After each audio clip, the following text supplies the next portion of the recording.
자, 방금 전에 오늘 오전 8시에 또 하나 이제 새로운 단독 보도가 나와서 그런데요. 노상원 리얼미터를 포함한 6곳 노렸나? 뭐 리서치 기관 이건 무슨 얘기입니까? 아니 안 그래도 한겨레 신문 단독 보도인 것 같은데 그 여론조사 기관에 대한 여러 가지 계엄을 획책하는 과정에서 탄압 그 일부가 드러난 것 같은데 지금까지는 여론조사 꽃에 이제 병력을 보내가지고 뭔가 이제 제거할 것 같은 뉘앙스를 풍겼는데 리얼미터까지 뭐 이렇게 언급을 했다 이런 것들이 이제 그 아마도 이제 만났던 사람의 증언을 통해서 그 김용곤 예비역 대령이 입수가 된 것 같은데 솔직히 얘기하면 왜 리얼미터?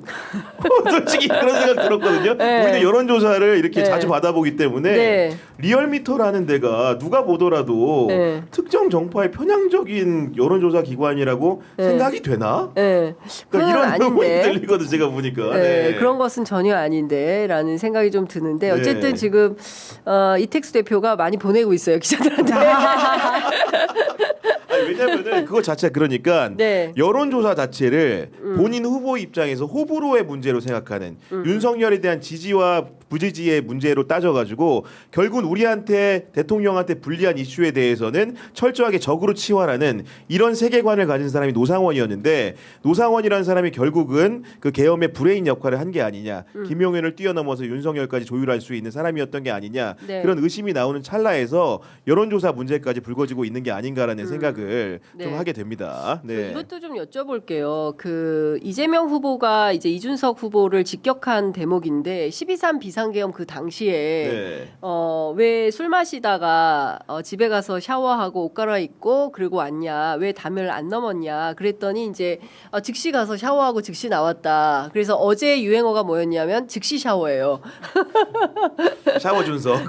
샤워 준석 즉시 샤워 막 이제 이런 거였는데 이 부분에 대한 해명은 또 어떻게 보십니까? 왜냐하면 그 비상계엄 터졌을 때 그 긴박하던 순간에 우리 다 나와서 일하지 않았습니까? 이제 그리고 평범한 시민들도 국회대로에 나와서 장갑차를 그냥 맨몸으로 막으면서 비상계엄 군인들한테 물러가라고 하고 했던 그 밤에 정작 국회의원인 국민의 대표인 국회의원인 이준석 후보는 밖에 있었다. 그리고 이미 비상계엄이 다 해제된 상태이기 때문에 굳이 들어가지 않아도 되었다라는 식의 논법을 펼쳤어요. 근데 비상계엄 해제가 된다 하더라도 당시에는 우리가 기록으로 확인하지만 2차, 3차 비상계엄이 계속 획책되고 있던 내가 2번, 3번 하면 되니까 도끼로 문을 부수고 들어가서라도 총을 쏴서라도 들어가서 4인 1조로 국회의원들을 끄집어내라라는 게 윤석열 내란 수계의 지시였어요. 그런데 그 상황에서 샤워하고 뭐 술 마시고 집에 갔다가 뭐 술 마시고 샤워했겠죠. 술 마시고 죄송합니다. 술 마시고 샤워하고 옷 갈아입고 집에 갔다가 즉시 나왔다라고 이제 주장을 하는 건데 이건 정치 어떻게 보세요? 그러니까 저는 그 부분이 이준석 후보한테 가장 아픈 부분이어서 소위 말해서 요새 유행하는 말로 하면 긁혔다라는 생각이 드는데요. 그 부분만 물어보면 굉장히 평정심을 찾지 못하고 어제도 그렇더라고요. 굉장히 예민하게 반응하는 모습을 보이거든요. 그러니까 결국 이번 선거라고 하는 것이 내란 종식 그리고 비상계엄이라고 하는 초유의 사건 때문에 벌어지고 있기 때문에 그 당시에 해당 정치인들이 어떻게 행동했는지는 시민한테 굉장히 중요한 레코딩 자료입니다. 뿐만 아니라 언론인인 저희들도 그날 어떻게 행동했는지가 굉장히 생생하게 떠오르고 맞습니다. 우리의 직업적 자부심을 거기서 가지고 오는 것이잖아요. 그렇습니다. 우리는 그래도 그때 언론으로서 보도를 했다라고 하는 것인데 이준석 후보의 가장 직접적인 반응이라고 하는 게 국회를 뛰어간 게 아니라 집으로 가서 무언가를 했다라고 하는 것이 굉장히 설득력이 부족할 수밖에 없고요.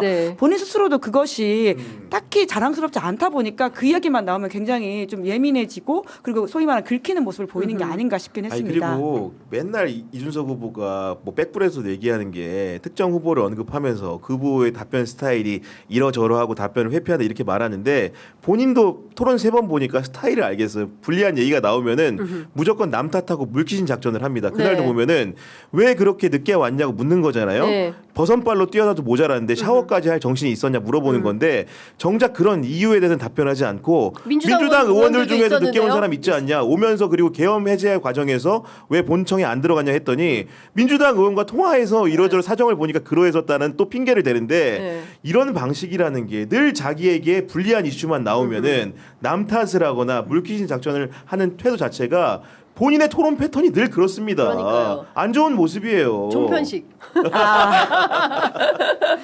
종편식 토론이라고 딱 두 분께서 얘기를 해주는데 참 그런 거죠. 유불리에 따라서 말을 바꾸거나 그리고 그럴 때마다 성찰적으로 아 그때 제가 좀 겁이 나서 순간 판단을 순간 판단을 잘못했습니다. 그러니까 우리 국민들은 진짜 너그러우세요. 그러니까 다 기다려주고 아 그래 그럴 수 있어, 그럴 수 있어, 괜찮아 이렇게 이해해 준단 말이에요. 그런 정치인들에 대해서 그리고 열심히 해 이런 건데 그게 아니라 제가 저만 그랬어요. 얘도 나쁘거든요. 얘도 그랬거든요. 뭐 이렇게 이르고 있는 거잖아요. 그러니까 문제 지적을 당하니까 나만 그런 거 아니야. 얘도 자, 그러고 얘도 그랬어. 그리고